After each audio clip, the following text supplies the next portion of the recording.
पुराणों की लोक कथाओं में एक अद्भुत रहस्य मिलता है।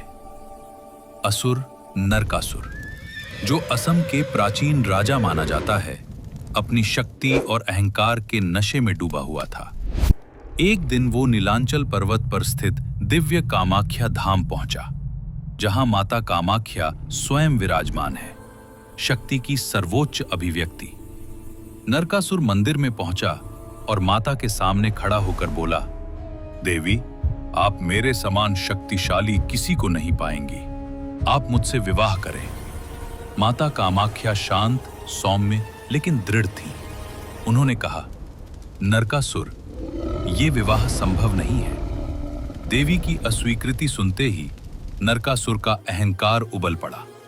वो चिल्लाया, अगर तुमने मेरा प्रस्ताव स्वीकार नहीं किया तो मैं इस पूरे संसार को नष्ट कर दूंगा, किसी को नहीं छोड़ूंगा। उसके क्रोध से धरती कांप उठी, आकाश काला हो गया और देवताओं में भय फैल गया। जल्द ही देवलोक में सभा बुलाई गई।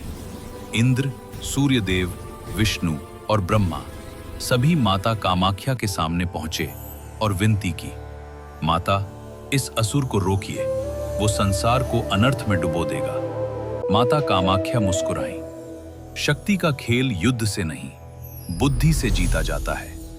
उन्होंने एक योजना बनाई जो असुर के अहंकार को शांत कर सके। माता बोली, नरकासुर, यदि तुम मुझसे विवाह करना ही चाहते हो तो एक शर्त है।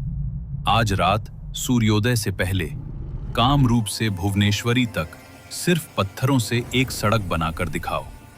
यदि तुम ऐसा कर पाए तो मैं तुम्हारे प्रस्ताव को स्वीकार करूंगी।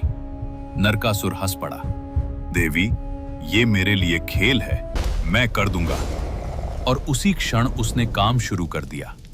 विशाल पत्थर, जिन्हें उठाना भी असंभव लगता था, नरकासुर अपनी अद्भुत शक्ति से फेंक फेंक कर जोड़ने लगा। पहाड़ों को काटकर, नदियों को जोड़कर, जंगलों को चीरकर सड़क बनती गई। आधी रात तक आधी सड़क तैयार हो चुकी थी। देवता भयभीत थे, माता, वो सचमुच सफल हो जाएगा, तब क्या होगा? माता कामाख्या धीरे से मुस्कुराईं, समय आ गया है लीला का। उन्होंने अपना दिव्य स्वरूप बदल दिया और एक चमकदार लाल स्वर्ण आभा से घिरी मुर्गी बन गई। देवी ब्रह्मपुत्र नदी के ऊपर उड़ने लगी और एक जोरदार बांग दी।